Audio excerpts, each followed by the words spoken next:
इस समय सूर्य में जितने परिवर्तन हो रहे हैं उतने शायद इतिहास में पहले कभी एक साथ नहीं हुए, विशेष रूप से अब से लेकर 2026 साधना शताब्दी वर्ष तक जो सूर्य में परिवर्तन होंगे उन्हीं के माध्यम से एक वातावरण ऐसा बनेगा जो आध्यात्मिक होगा और जो सही अर्थों में शुभ प्रयोजनों के लिए अनुकूल होगा। सूर्य की प्रसविता सविता की साधना का मंत्र है गायत्री मंत्र। प्रसविता सविता, प्रसव करने के कारण सविता, ब्रह्मांड का प्रसव करने के कारण, जिस ब्रह्मांड के हम एक सदस्य हैं, एक घटक हैं। आइए गायत्री मंत्र एक साथ बोले। ओम भूर्भुवः स्वः तत्सवितुर्वरेण्यं भर्गो देवस्य धीमहि धियो यो नः प्रचोदयात्।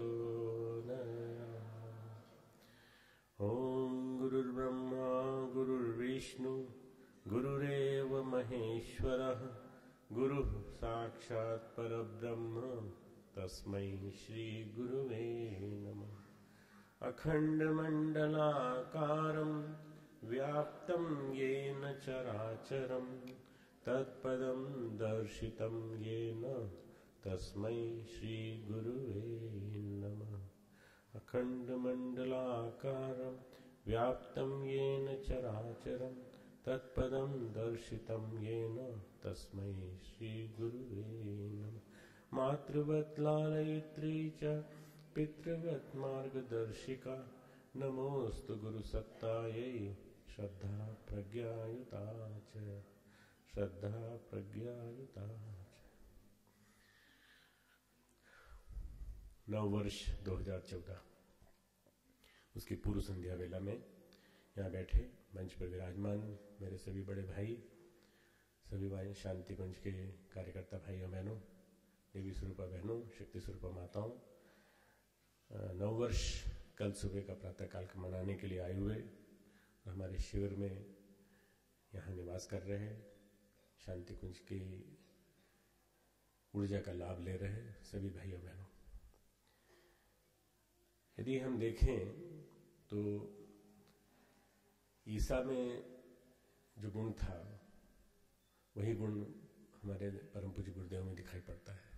यानी ये कहा जाए कि अगर सभी अवतारों के जितने भी धर्म तंत्र के पंथों के जितने भी प्रमुख रहे हैं उनके अगर अंश अंश को देखा जाए तो उन सारे अंशों का एक संस्करण पूर्व मिला करके बनाया जाए, परम पूज्य गुरुदेव के अंदर वो सारी बातें थी।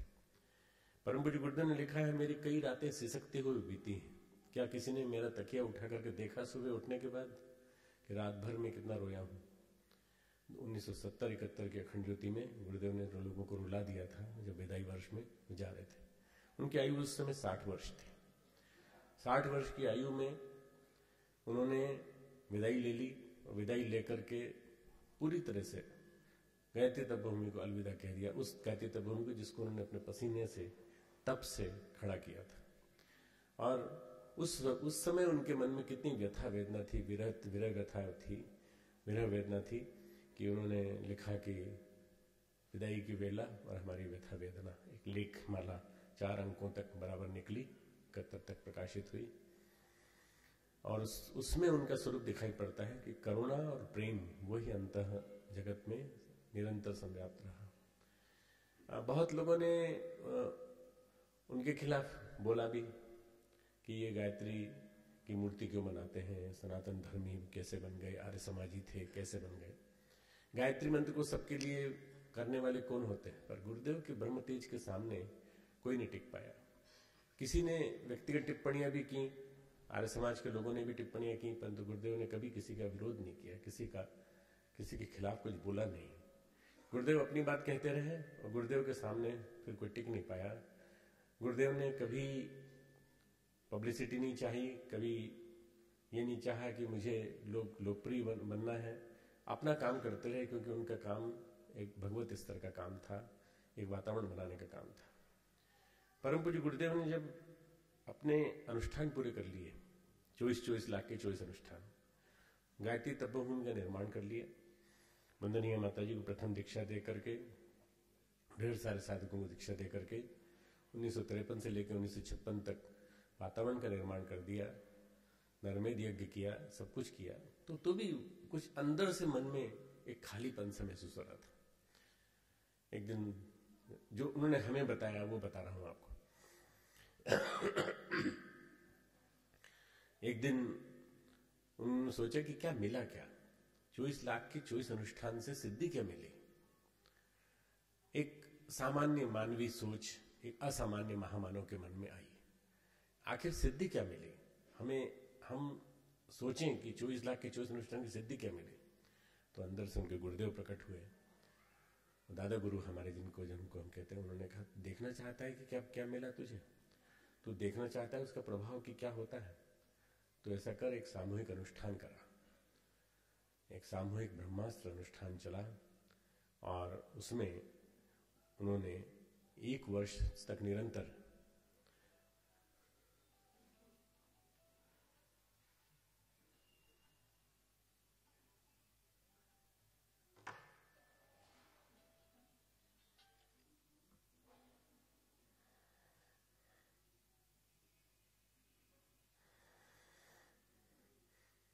गुरुदेव के समय में ये फोन नहीं था, इसलिए इतनी बाधाएं नहीं आती थी और हम लोग भूल जाते हैं कई बार।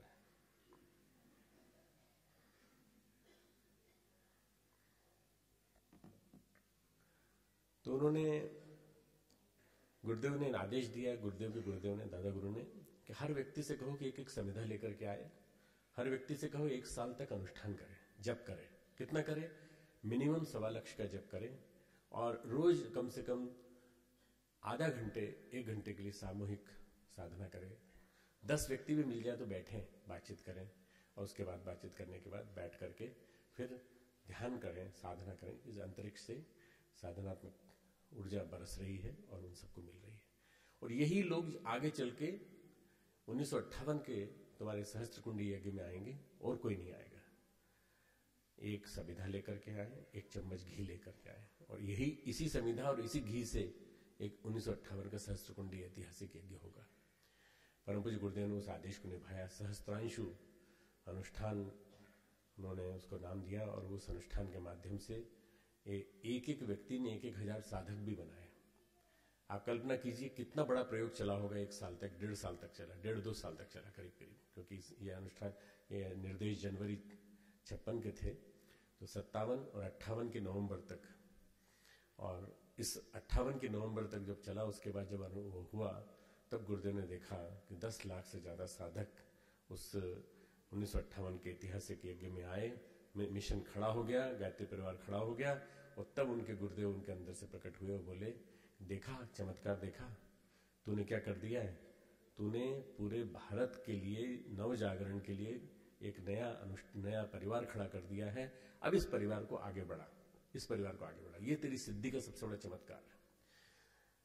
आर्ष ग्रंथों का पुनरुद्धार कर, हिमालय जा, फिर से आ मेरे पास, हिमालय में आकर के फिर से मुझसे मिल। इस तरह से सारी बातें होती चली गई मित्रों। और गुरुदेव ने सुनसान के सहचर वहीं लिखी, हिमालय जाकर गुरुदेव ने सारे आर्ष ग्रंथों का पूरा भाष्य किया। जितना भी कुछ हमारे पास आज साहित्य का वैभव है उसी के बाद का लिखा हुआ सारा है। गुरुदेव ने चालू तो बहुत पहले कर दिया था। गुरुदेव ने 1937-38 से लिखना चालू कर दिया था, जब मैं क्या हूं पुस्तक लिखी थी। पर इन सब के बाद जो आर्ष ग्रंथों का भाष्य और उसके बाद अखंड ज्योति की जो भाषा बदली, 1962 में युग निर्माण योजना का सूत्रपात हुआ और उसका युग निर्माण सत्संकल्प जिसको पढ़ा गया अभी, वो सत्संकल्प निकल के आया, उसकी परिभाषा निकल के आई। बिल्कुल ऐसा लगा जैसे कोई बिल्कुल नवीन स्वरूप गुरुदेव का उभर कर आया, संगठक, एक संरक्षक। और वो कहां से उभर के आया था? वो एक ऐसी सामूहिक साधना के माध्यम से, इस सामूहिक साधना को उन्होंने सारे भारत में और विश्व भर में कराया था। पूरे भारत और पूरे विश्व भर में 1.5 साल तक, 2 साल तक चली थी साधना उसके माध्यम से। गुरुदेव के जीवन में सामूहिक साधना अनवरत चलती रही। उसके बाद उन्होंने कई प्रयोग किए। उन्होंने अखंड ज्योति के माध्यम से पंचकोशी जागरण साधना कराई, 63, 64, 65, 66। उन्होंने उसके बाद महाकाल युग प्रत्यावर्तन की घोषणा की और कहा युग बदल रहा है, युग बदलने के लिए आप तैयार हो जाइए। निरंतर अनुष्ठान कराते रहे। 1980 में एक अनुष्ठान आरंभ किया जो 20 साल का था। उसके बाद 1988 में एक अनुष्ठान आरंभ किया जब 12 साल का था, युग संधि महापुरुष चरण, जिसकी 2 पूर्णाहुति हम लोगों ने की। आपको याद है ना, एक पूर्णाहुति अमलखेड़ा में की हम लोगों ने, एक पूर्णाहुति हरिद्वार में की हम लोगों ने। तो ये 2 पूर्णाहुति जो थी ये उस अनुष्ठान की थी। पूर्णाहुति हो जाने से अनुष्ठान समाप्त नहीं होता मित्रों, वो क्रम बराबर चलता रहा है और सामूहिक साधना का क्रम अनवरत चलता रहा है। परंतु फिर भी अब 2011 को हमने जन्म शताब्दी वर्ष मनाया, 2012 को हमने सूर्य साधना वर्ष मनाया, 2013 को हमने ज्ञान क्रांति वर्ष मनाया क्योंकि स्वामी विवेकानंद का 150वीं जन्म शताब्दी वर्ष था। 2014 को हम समूह साधना वर्ष मना रहे हैं। जहां भी हो वर्षा की तरह से ऊपर से बरसात हो साधना की, जगह जगह लोग आए और बरसे साधना की शक्ति उनके ऊपर, समूह के ऊपर। ऐसा कुछ प्रयोग करने के लिए परम पूज्य गुरुदेव ने हमें प्रेरणा दी। जी की अध्यक्षता में ऊपर हम सभी वरिष्ठ कार्यकर्ताओं की कार्यकारिणी की मीटिंग में यह तय हुआ कि 2014 को समूह साधना वर्ष मनाया जाए और उसमें शुरुआत अब शांति कुंज से की जाए। तो शांति कुंज से शुरुआत कर रहे हैं हम, और आपको आज से ही कल सुबह से ही आपको ये मिल जाएगा। ये प्रज्ञा अभियान का विशेष परिशिष्ट जो निकाला है वो सामूहिक साधना 2014 के लिए सामूहिक साधना, उसका लोगो ये बनाया गया है जो आपको दिख रहा है। कई लोग मिलकर एक साथ साधना कर रहे हैं। एक व्यक्ति की साधना और सामूहिक साधना में बहुत अंतर होता है। एक व्यक्ति जो करता है उसमें कुछ ऊर्जा बनती है, परंतु कई करते हैं तो कईयों की सामूहिक ऊर्जा, संवेद शक्ति मिलकर एक विलक्षण ऊर्जा का वातावरण पैदा करती है, विलक्षण वातावरण पैदा करती है। और वो वातावरण जब बरसता है तो उसकी बरसात से ऊर्जा के अनुदान उनको भी मिलते हैं जिन्होंने नहीं किया है, उनके लिए भी करो। जिनको इसकी आवश्यकता है उनके लिए भी करो, जिन्होंने नहीं किया है तो भी उनके ऊपर शक्ति बरसे, प्रेरणा मिले, वो भी गायत्री से जुड़े और गायत्री की समूह शक्ति से जुड़े। मित्रों, व्यक्ति समूह का एक अविच्छिन्न घटक है। सामूहिक उत्कर्ष के लिए गुरुदेव हमेशा काम करते थे। गुरुदेव ने हमेशा सामूहिकता की साधना की, कभी एकाकीपन के लिए नहीं। गुरुदेव की साधना भी सामूहिकता के लिए साधना थी। गुरुदेव के 24 लक्ष्य के 24 अनुष्ठान भी सामूहिकता के प्रतीक के रूप में थे। तो गुरुदेव ने कहा है उपासना संबंधी विकृतियों का सबसे बड़ा स्वरूप है उसे पूरी तरह निजी मान बैठना। निजी साधना नहीं होती। उन्होंने कहा व्यक्ति को पूर्णतः निजी कोई चीज है ही नहीं, तब पूर्णतः निजी उपासना कैसे हो सकती है। उपासना का उद्देश्य चेतना का विस्तार, आनंद की उपलब्धि, शक्ति का अर्जन और मनोयोग को उत्कृष्टता के साथ जोड़ना है। इनमें कुछ भी अकेले अकेले संभव नहीं है। चेतना का विस्तार संकीर्णता की परिधि में कैसे सिमटे रहकर कैसे हो सकता है। यदि परम सत्ता का ही स्वरूप एकांगी नहीं रमा, उसने एकाकीपन से उबरकर उसने कहा एको हम बहुश्यामी, तब मनुष्य कैसे आनंद पालेगा अकेला। इसलिए हम अकेले न सोचें, अपने बारे में सब भी सोचें, ये सोचें हम सब मिलकर के एक साथ करें। तो इसके लिए साधक अकेले अपने नहीं पूरे समूह की बुद्धि को प्रेरित करने की प्रार्थना सविता देवता से करता है। इसीलिए हम गुरुदेव ने गायत्री मंत्र को चुना। धियो यो न महामंत्र, आदि अनादि मंत्र, गुरु मंत्र, गायत्री मंत्र। किसी की हिम्मत नहीं हुई, इतने महामंडलेश्वर हैं, इतने संगठन हैं, किसी की हिम्मत नहीं हुई गायत्री मंत्र को उठाने की, क्योंकि गायत्री मंत्र को उठाने के लिए बहुत ही ऊंचे स्तर की तपस्या चाहिए। तो गुरुदेव के गुरुदेव थे जिन्होंने उनको शक्ति दी, और गुरुदेव स्वयं उस शक्ति को लेकर के आए थे। इसलिए गायत्री मंत्र जन जन के बीच में फैला, जन जन के बीच में संव्याप्त हुआ। और आज मित्रों, कोई किसी भी जाति का हो, कोई पुरुष हो या नारी हो, हर कोई अगर पूरे विश्व में जप कर सकता है तो केवल गुरुदेव की वजह से कर सकता है, नहीं तो गायत्री मंत्र लुप्त हो गया होता, गायत्री मंत्र समाप्त हो गया होता। करपात्री जी से किसी ने पूछा, करपात्री जी बड़े महामंडलेश्वरों को भी महामंडलेश्वर कहे जाते हैं।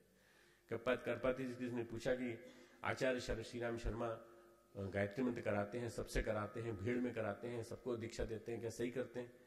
तो करपात्री जी ने कहा गायत्री अगर जिंदा है तो वो आचार्य श्री राम शर्मा की वजह से जिंदा है। हम लोग अगर रहते तो गायत्री लुप्त हो गई होती, गायत्री लुप्त हो गई होती। क्यों? क्योंकि गायत्री हम तक ही सीमित रहती, ब्राह्मणों तक और पुरुषों तक। मैं ये भी अभी भी मानता हूं कि मेरे गुरु ने मुझे सिखाया है कि गायत्री केवल ब्राह्मणों द्वारा की जानी चाहिए, पुरुषों द्वारा की जानी चाहिए, पर मेरे व्यक्तिगत विचार है वो। और अगर गायत्री के बारे में कोई विचार आचार्य श्री राम शर्मा देते हैं तो उनके विचारों को पूर्णतः उनसे उनसे सहमति रखते हुए सबको गायत्री मंत्र करना चाहिए, ऐसी सहमति मैं देता हूं। मित्रों, ऐसा अगर कोई महामंडलेश्वर कहता है, ऐसा व्यक्ति जिसको सब लोग कर पात्र जी, कर में पात्र बनाकर इसी में जितना भोजन आ जाता था उतना ही भोजन करते थे, बड़े तपस्वी महापुरुष थे, और इलाहाबाद के कुंभ में उन्होंने एक बात कही थी। मित्रों, ये ईशावास्योपनिषद में बहुत अच्छी बात लिखी है। वहां उन्होंने साधना में डूबा साधक निजी अनुभूति करता है और लिखता है, जो साधक है ऋषि, तेजो यत्ते रूपम कल्याणतम तत्ते पश्यामि योसा वसौ पुरुषः सोहम अस्मि। 16वां श्लोक है सबसे प्रथम उपनिषद ईशावास्योपनिषद का, जिसका पहला आपको याद होगा, ईशावास्यमिदं सर्वं यत्किंच जगत्याम जगत, जिसका श्लोक है तेन त्यक्तेन भुंजिता मागर्धकस्स्विदनम। प्रथम श्लोक है, उसका 16वां श्लोक है, हे प्रकाश पुंज, मैं संक्षेप में अर्थ बता रहा हूं, हे प्रकाश पुंज सविता देवता, मैं आपके परम कल्याणकारी तेजोमय स्वरूप को देख रहा हूं और आप मुझ में पूरी तरह समा रहे हैं, यह भी मैं अनुभव कर रहा हूं। हम सब मिलकर के आपके ही रूप हैं, वह हम स्वयं हैं, आपके रूप में ही हम स्वयं हैं। उसके बाद के एक श्लोक, 2 श्लोक के बाद एक प्रार्थना आती है जिसको आप सब जानते हैं, अग्नेनय सुप्रथाराय अस्मान विश्वानि देव सवितः दुरितानि परासु। हे तेज पुंज, हम सबको सन्मार्ग की ओर खींचिए। तेज पुंज के माध्यम से अपनी शक्ति को सविता की शक्ति के साथ जोड़ने के लिए समूह साधना से बड़ा कोई उपक्रम नहीं है। समूह साधना सविता से जुड़ने की साधना है। सविता से समूह रूप में जुड़ने से जो अनुदान मिलते हैं वो बहुत बड़े मिलते हैं। ऋग्वेद और अथर्ववेद के संज्ञान सूक्तों में सामूहिक अनुभूति और सामूहिक कामना ही व्यक्त हुई, जैसे यंग छद्वम संग छद्वम संवदध्वम संभो मनांसी जानताम देवा भागम यथा पूर्वे संजाना उपासते। हम सब साथ साथ चलें, साथ साथ बातचीत करें, विचार विमर्श करें, एक से मनोभावों से मुक्त रहें। अगला श्लोक बोलता है, समानी व आकुति समाना हृदयानि चह, हमारी चित्तवृत्तियां समान हो, हृदय और मन समान हो, जिससे हम स्वाहा से रह सकें। सामूहिक साधना की अनिवार्यता ही इन चारों पंक्तियों में प्रकट हुई है। जो चारों पंक्तियां हैं सामूहिक साधना की अनिवार्यता बताते हैं। सब समान चित्तवृत्ति होगी, समान साधना की जाएगी, एक से विचार तरंगे होंगी, भाव तरंगे होंगी, तो एक से चित्तवृत्ति पैदा होगी। एकाग्रता का यही अर्थ है। आप एकाग्रता का अर्थ ये मत समझिएगा कहीं एक जगह मन लगा दिया, यहाँ कुछ पिंच बो दी और यहाँ पे एकाग्र होने की कोशिश की, ये नहीं। एकाग्रता का मन है तल्लीन हो जाना, एक समूह का तल्लीन हो जाना, तन्मय हो जाना। संकीर्तन में यही भाव आता है, जब हम संकीर्तन एक साथ करते हैं तल्लीन हो जाते हैं भाव, परंतु वो बिल्कुल अलग चीज है और उपासना अलग चीज है। उपासना के लिए आवश्यक एकाग्रता को अंधकार और अज्ञानता के युग में बहुत गलत समझ लिया गया। एकाग्रता का अर्थ मन की पूर्ण निरोधता नहीं, मन का एक ही दिशा धारा में दौड़ना है। एकाग्रता का अर्थ है मन एक ही दिशा में दौड़े, एक ही दिशा में चले, चारों तरफ एक साथ न चित्त न दौड़े, निर्दिष्ट क्षेत्र में उसकी सारी शक्ति आए, यही एकाग्रता है। शरीर के सारे कुषाणु, शरीर के सारे जीवाणु सभी कुछ एक साथ चलें, समान आकृति, समान चित्तवृत्ति, समान हृदय और समान मन के बिना समूह में सौहार्द भाव स्थायी नहीं हो सकता। और वैसा हुए बिना सुमति, सौमनस्य और आवश्यक समृद्धि, सुमति, सौमनस्य और समृद्धि, ये तीनों चीज संभव नहीं है। अतः सामूहिक साधना की महत्ता समझनी है, उसे अपनाई जानी चाहिए। परम पूज्य गुरुदेव के जितने प्रयोग रहे सब सामूहिक साधना से जुड़े हुए रहे। ये मैंने जो कुछ बताया आपको, अखंड ज्योति मार्च 2007 में से मैंने बताया है, जो लेख गुरुदेव के चिंतन के आधार पर हमने लिखा था। इसके बाद फिर कुछ और चीजें अखंड ज्योति से ही मैं आपको कोट कर रहा हूं। सूक्ष्म वातावरण के अनुकूलन की प्रचंड प्रक्रिया। एक ऋचा आती है, सहस्त्रसा अर्चत, सहस्त्रसा अर्चत। तुम सब सहस्त्रों व्यक्ति एक साथ अर्चना करो, एक साथ प्रार्थना करो। क्यों? आप सब जानते हैं कि दुर्गा शक्ति जो है वो उसके बिना नहीं जागती। जब सब लोग एक साथ मिलकर आराधना करते हैं, प्रार्थना करते हैं, तब दुर्गा जागती है और दुर्गा फिर असुर शक्ति का संहार करती है। आज चारों तरफ असुरता संव्याप्त है, आज चारों तरफ वातावरण कलुषित है। किसके ऊपर कौन कीचड़ उछाल दे, कौन क्या कर दे, कर बैठे, कुछ भी नहीं कहा जा सकता। वातावरण बहुत ज्यादा कलुषित है। वातावरण कलुषित होने के साथ साथ जमाना बड़ा खराब चल रहा है इस समय। एक दूसरे पर इस तरह से निंदा की जाती है जैसे कि टुच्चे लोग करते हैं, उस तरह की जाती है। बड़े बड़े लोग इस तरह का दुर्व्यवहार करते देखे जा रहे हैं। ऐसे में मनों को साफ करना बहुत जरूरी है। और मनों को साफ करने के लिए जो अगर कोई अगर क्लिंजर है, अगर कोई सफाई करने वाली चीज है, तो वो है एकमात्र, उसका नाम है सामूहिक साधना।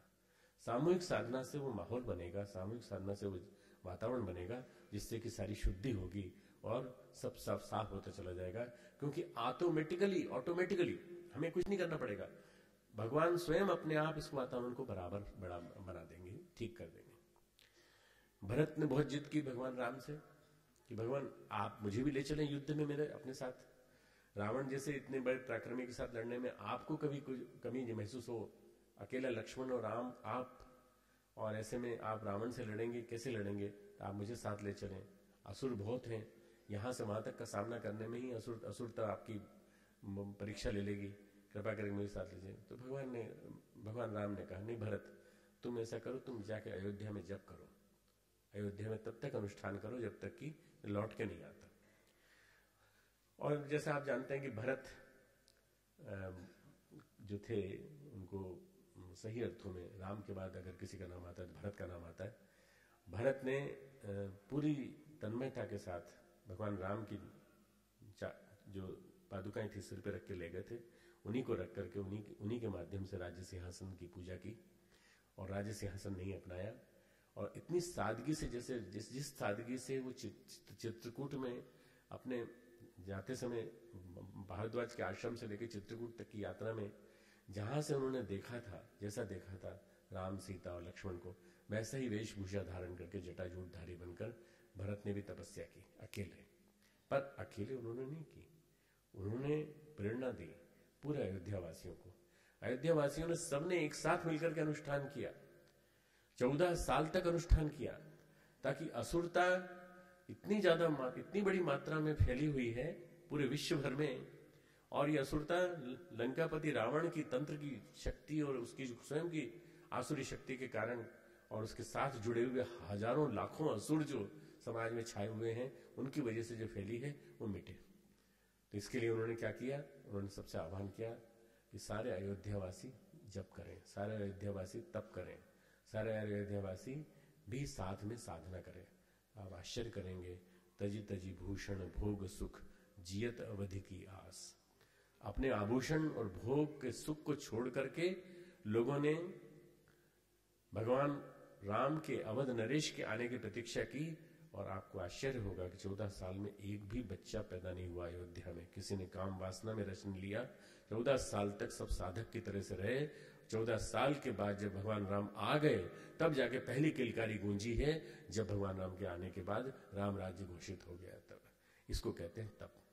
उधर राम युद्ध कर रहे थे, इधर से बैक से ऊर्जा आ रही थी। अवतार को भी जरूरत पड़ती है तप करने वाले साथियों की।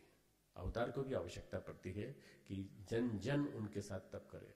उस समय देवता भी तप कर रहे थे, देवता भी प्रार्थना कर रहे थे, ऋषि मुनि भी सारे जप कर रहे थे, सारे यज्ञ कर रहे थे। मित्रों, आज एक नहीं हजारों रावण हैं। ऐसे हजारों रावणों से जूझने के लिए संघ शक्ति का समूहबद्ध होना बहुत जरूरी है। ढेरों संगठन है, आने वाले दिनों में ढेरों संगठन एक साथ मिलकर के काम करेंगे, ऐसा वातावरण बनेगा। पर अभी जो 2014 का समय है, ये बड़ा विशेष समय है। इस वर्ष को पूरे को हम समूह साधना वर्ष मना रहे हैं। समूह साधना का क्या मतलब है? आप जहां भी बैठे, जहां कहीं भी बैठे, आप 5 मिनट केवल एक साथ, जैसे एक माला जपते हैं उस तरह से आप अपना मन एकाग्र करके मन ही मन जप करें। माला हाथ में ना हो कोई बात नहीं, और सब मिलकर के एक साथ करें। तो हम तो अपने कार्यालयों में सब आरंभ करा रहे हैं कल से, 5 मिनट से लेकर आधा घंटा, जितना संभव हो। अगर सुबह से शाम तक का नियम बन जाए तो जहां जहां शक्तिपीठ है, जहां जहां प्रज्ञापीठ है, जहां जहां हमारे समर्थ केंद्र हैं, जहां गायत्री चेतना केंद्र हैं, जहां हमारे विश्वविद्यालय के केंद्र हैं, जहां हमारे शांतिकुंज से जुड़े हुए विभिन्न रचनात्मक शक्तिपीठ प्रज्ञापीठ हैं, वहां पर हम ये चाहेंगे कि आधा घंटे से लेकर 1.5 घंटे तक की सामूहिक साधना का क्रम चले। अगर ऐसा आधे घंटे से 1.5 घंटे की सामूहिक साधना में 10 व्यक्ति भागीदारी करते हैं और ऐसे शाम तक अगर ये क्रम चलता रहता है, तो ये जब की मात्रा बढ़ जाएगी, जबकि सघनता बढ़ जाएगी, और जबकि सघनता से वातावरण में जो बादल बनेंगे, वो बादल अन्याय से और अनीति से और कुरीति से लड़ने के लिए बनेंगे। इसलिए ये ऊर्जा जब लाखों जगह से एक साथ उत्पन्न होगी, केवल शांति कुंज से नहीं, हजारों जगह से जब उत्पन्न होगी, जब अयोध्या अकेली नहीं तप कर रही थी, अयोध्या के साथ साथ सारे ऋषि अपने आश्रमों में तप कर रहे थे, तो जहां जहां जो है वहां वहां अनुष्ठान करें। आप यहां बैठे हैं तो आप यहां से आप घर जाकर के इस संदेश को फैलाएंगे, यहां से मैसेज लेके जाएंगे और सबको ये कहेंगे कि समूह साधना इस वर्ष का एकमात्र लक्ष्य है। और समूह साधना के माध्यम से हम कितनी देर कर सकते हैं? ज्यादा देर, आधा घंटा मांग रहे हैं, आपका 5 मिनट मांग रहे हैं हम तो शुरुआत में, 5 मिनट से आधा घंटा, आधा घंटे से 1.5 घंटा, जितना हो सके। और थोड़ा छुट्टी का समय मिले तो आप भी मत करिए, तजी तजी भूषण भोग सुख जियत अवधि की आस। हम लोग जब गुरुदेव की शरण में आए, 27 साल की उम्र में मैं आया था, तब से हमने भूषण और भोग की आशा अपेक्षा ही छोड़ दी। हाँ, जो नेसेसिटीज हैं उनको हम लोग पूरा करते हैं और आश्रम में रहते हैं। ये यदि आपके मन में भी आ जाए कि हम भी मिनिमम में काम चलाएंगे, ये भी एक तप है। हम भी कम से कम में काम चलाएंगे और हम भी ज्यादा से ज्यादा सुख पाने की चाह नहीं रखेंगे, तो ये भी एक तप है। इस तप को करके यदि आप करते हुए सामूहिक साधना में साथ भागीदारी कर सके तो मित्रों ये बहुत बड़ा एक अनुष्ठान होगा। और इस अनुष्ठान की ताकत लगभग उस अनुष्ठान के बराबर होगी जो भगवान राम के जमाने में हुआ था, जो परम पूज्य गुरुदेव ने 1956 से आरंभ करा करके 2000 तक चलाया था, उसके बराबर इसकी ताकत मानी जाएगी। इस 1 साल के अनुष्ठान की ताकत इतनी बड़ी अपने को बना देना है कि देखते देखते जन जन की भागीदारी इसमें होने लगे और देखते देखते सब इसमें जुड़ते चले जाए अपने स्वरूप के साथ। कोई गायत्री मंत्र का जप कर रहा है, कोई ओम भूर्भुवस्सुवः का जप कर रहा है, कोई नमो भगवते वासुदेवाय का जप कर रहा है, कोई नमः शिवाय का जप कर रहा है, कोई वाहेगुरु का जप कर रहा है। जो कुछ भी जिसको जप करना हो अपने अपने अपने धर्म देवालयों में, अपने अपने स्थानों में आप जप करते रह सकते हैं। और इसके माध्यम से आप देखेंगे कि वातावरण में ऊर्जा जो बनेगी वो इतनी बढ़िया बनेगी कि जो अभी कुछ शुभ होने जा रहा है भारत में, भारत की कुंडली 1947 में जो थी आजादी के बाद, वैसा ही कुंडली का योग 2014 में बनने जा रहा है। कब? जनवरी से लेकर मार्च तक। इस जनवरी से लेकर मार्च तक, मार्च 31 में को नवीन संवत्सर मनाया जाएगा और नया जो वर्ष आएगा, नया संवत्सर जो आएगा, उस नवीन संवत्सर में एक नए भारत के निर्माण की कुंडली का निर्माण हो रहा है। ये 12 वर्ष का योग है, 2014 से 2026। 12 वर्ष में परिवर्तन तेजी से होगा। असुरता मिटेगी, अनीति मिटेगी, भ्रष्टाचार मिटेगा, अवांछनीयताएं मिटेंगी, गायत्री परिवार विश्वव्यापी बनेगा और सारे विश्व भर में इसकी शक्ति का प्रभाव दिखेगा। ये 12 साल, इन 12 साल को हम इस जागरूकता के साथ आरंभ कर दें, 12 साल की शुभारंभ की प्रक्रिया को समूह साधना के माध्यम से, कि देखते देखते वातावरण वैसा बनता चला जाए जिसमें सबको सौहार्द मिले, सबको ऐसा लगे कि वातावरण वास्तव में बहुत अच्छा हो रहा है। अब वो आतंक नहीं है, अब वो अपराध नहीं है, अब वो नेतृत्व में परिवर्तन दिखाई पड़ रहा है। अब देखते देखते लोग जो हैं वो आध्यात्मिकता की ओर मुड़ते चले जा रहे हैं। ये परम पूज्य गुरुदेव की अभिलाषा थी, इच्छा थी, और यदि हम उसको सहज रूप दे सकें तो बहुत बढ़िया होगा। मित्रों, ये 2026 में हम 2025 की जनवरी से चालू कर देंगे साधना शताब्दी वर्ष।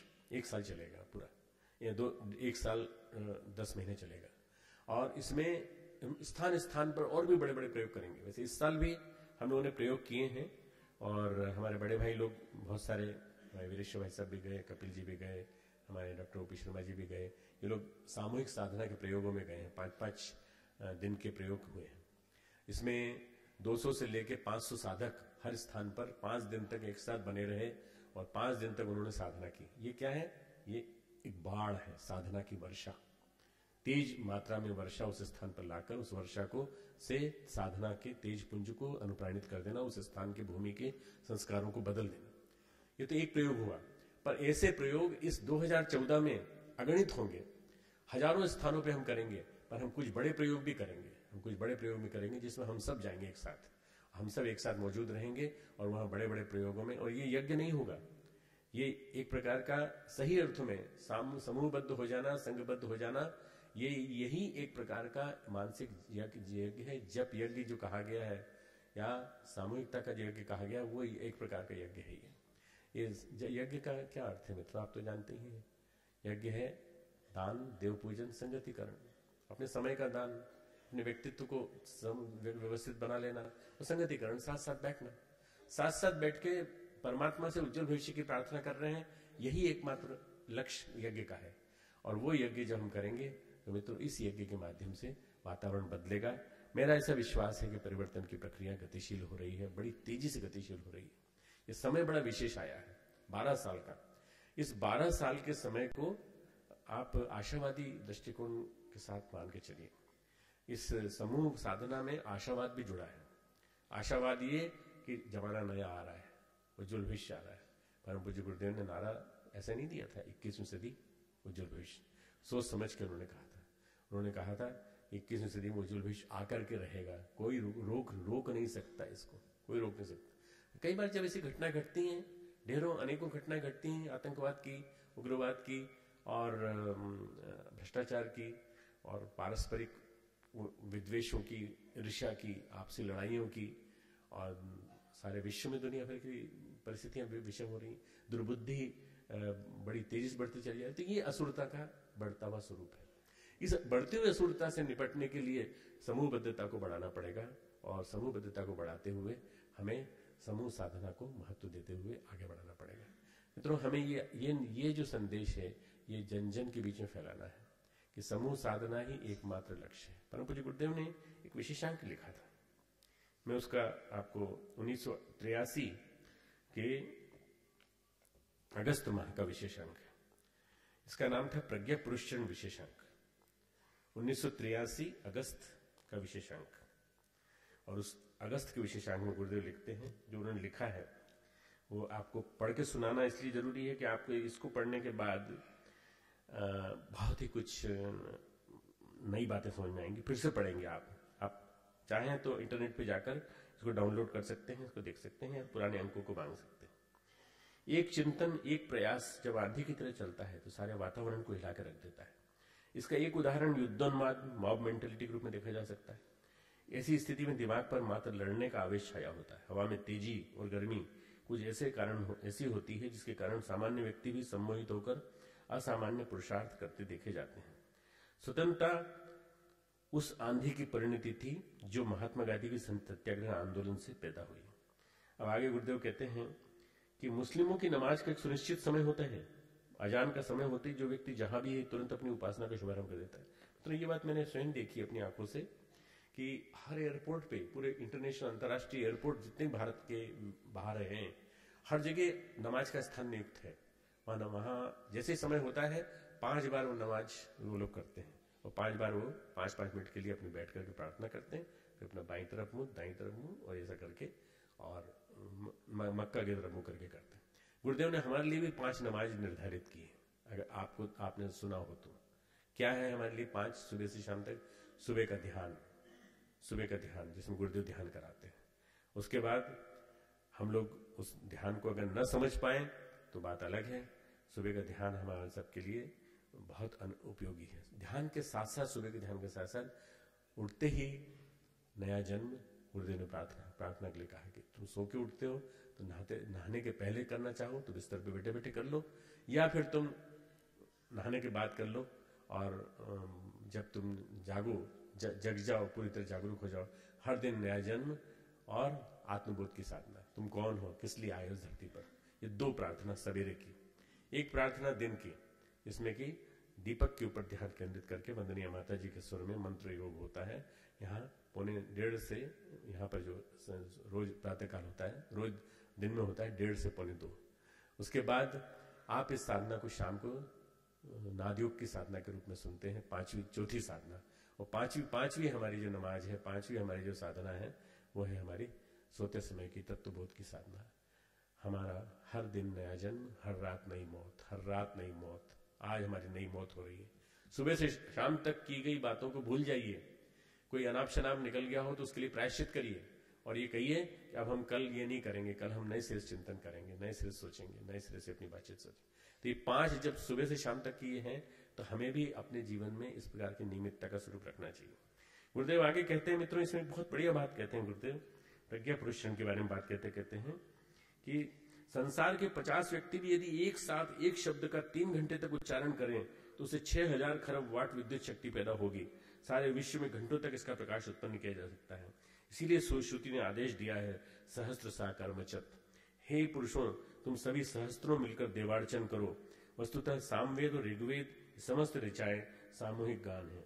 धियो यो न प्रचोदयात्, अगले नए सुपथाराए आनो भद्रा कर्तुवो यन्तु विशुतः। इन सभी मंत्रों में सारे समूह के लिए श्रेष्ठ विचारों के सन्मार्ग पर चलने की प्रार्थना की गई है। एक सी भाव लहरें एक सी चित्तवृत्ति को जन्म देती हैं। ठीक उसी प्रकार जिस तरह से एक फ्रीक्वेंसी पर तरंगें उत्पन्न होने पर अप्रत्याशित परिवर्तन लाती हैं, अल्ट्रासोनिक तरंगों से रोगों का निदान किया जाता है, इसी तरह से इन तरंगों के माध्यम से रोगी मन को, दुखी मन को, रुग्ण मन को ठीक किया जा सकता है। गायत्री मंत्र की विशेषता यह है कि सामूहिक उच्चारण के माध्यम से वह अंतरिक्ष को मथने में समर्थ होता है और एक सिंपैथेटिक वाइब्रेशन के सिद्धांत पर आधारित यह प्रक्रिया लाइटनिंग, त्वरित विद्युत जैसी सामर्थ्य पैदा करती है जो स्थान स्थान पर गिरती है। अब इतना वैज्ञानिक लेख गुरुदेव का पढ़ने के बाद मैं नहीं समझता कि मुझे कुछ और टिप्पणी देनी है। सामूहिक साधना के प्रयोग हर घर में हो, हर कार्यालय में हो, हर मंदिर में हो, हर देवालय में हो, हर स्थान पर हो, हर संगठन में हो, ऐसा इस बार का गुरुदेव का आदेश है। आप सभी से प्रार्थना है कि इस संबंध में प्रकाशित होने वाली एक छोटी सी पुस्तिका हम जो बना रहे हैं वो तुरंत आपको मिल जाएगी, करीब एक दो हफ्ते के अंदर ही मिल जाएगी, जिसमें कि सारे जो चीजें मैंने आज कही हैं ये इनको मैं उसमें डालने की कोशिश करूंगा ताकि सब मिलकर के एक साथ सब लोग समझ सकें सामूहिक साधना की उपयोगिता। आप लोग सभी को नया वर्ष मंगलमय हो। कल से आरंभ होने वाला 2014 का नया वर्ष मंगलमय हो। सभी को मंगलमय हो नया वर्ष। खूब खूब मंगल कामना। और इसकी शुरुआत हम लोग समूह साधना से करें। समूह साधना में हम सब के माध्यम से परम पूज्य गुरुदेव हम सबको शक्ति दें और हम 12 साल का एक अनुष्ठान ऐसा आरंभ कर सकें जिसकी जब पूर्णाहुति करें तो एक साथ एक स्थान पर नहीं बल्कि हजारों स्थानों पर एक साथ वो उसकी पूर्णाहुति जब होगी तब एक वातावरण देखा जाएगा। वंदनीय माता जी का जन्म दिवस, वंदनीय माता जी के 100 वर्ष शताब्दी वर्ष, परम पूज्य गुरुदेव के द्वारा जलाए गए अखंड दीपक का शताब्दी वर्ष, श्री अरविंद द्वारा लाए गए अधिमानस के धरती पर अवतरण का शताब्दी वर्ष, 1926 के बाद 2026 100 साल का समय इतना महत्वपूर्ण आ रहा है मित्रों। उस 12 साल की तैयारी हम आज से शुरू करते हैं। खूब खूब मंगल कामनाएं।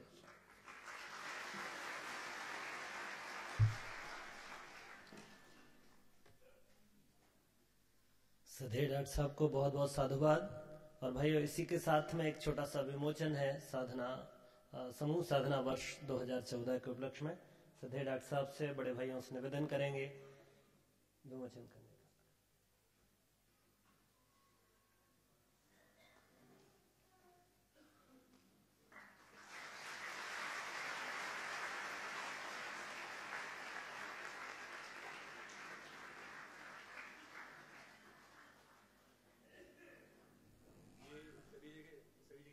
जी, ये जो बोर्ड है और इससे संबंधित और भी विशेष पोस्टर, स्टिकर्स पूरे देश भर में, पूरे विश्व भर में यहाँ से डिजाइन भी भेजी जाएगी और यहाँ से उपलब्ध भी होंगे।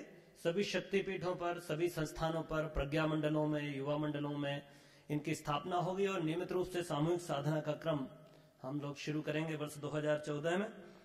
निश्चित रूप से वेद के उस मंत्र की व्याख्या श्रद्धेय डॉक्टर साहब ने की जिसमें कहा है देवा भागम यथा पूर्वे संजानाना उपास्ते।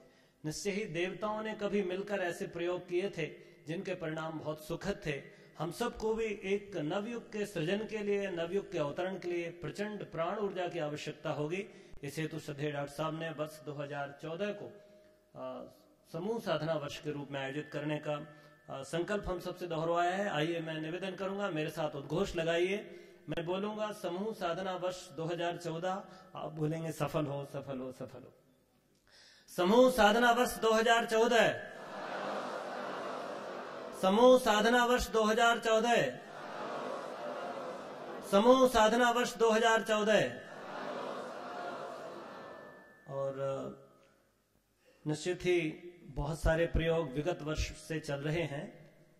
हमारे बड़े भाई साहब लोगों ने मिलकर, जैसा श्रद्धेय डॉक्टर साहब बोल रहे थे, चयनित शक्तिपीठों पर समूह साधना के बहुत अद्भुत प्रयोग हुए। संभवतः उन्हीं की ऊर्जा से नए नए संकल्प ऋषि सत्ताओं की ओर से आ रहे हैं। इस वर्ष एक और विशेष सामूहिक प्रयोग चल रहा है जन जन की भागीदारी से, आप सबकी जानकारी में होगा ही, निर्मल गंगा जन अभियान, जिसके माध्यम से गंगा के पावन तटों पर गौमुख से लेकर गंगा सागर तक लगभग प्रतिदिन समूह साधना का क्रम अभिषेक गंगा अभिषेक के नाम से प्रारंभ हुआ है। हमारे इस क्रम में 2014 में उसको और गति मिलेगी, ऐसी सब मंगल कामना परम पूज्य गुरुदेव से करते हैं। कार्यक्रम को यहीं पर विराम दे रहे हैं और आइए हमारे साथ साथ शांति पाठ करेंगे। उसके पूर्व में एक छोटी सी सूचना, 9 दिवसीय साधना सत्र वाले और हमारे विशेष जो जीवन प्रबंधन का सत्र चल रहा है उसके जो प्रतिभागी आए हैं वो कृपया यहाँ रुके रहेंगे। शेष भाई लोग यहाँ से प्रस्थान करेंगे, शांति पाठ होगा। एक निवेदन और, जब भी समूह साधना में बैठे तो निश्चय ही ऐसा भाव बनाए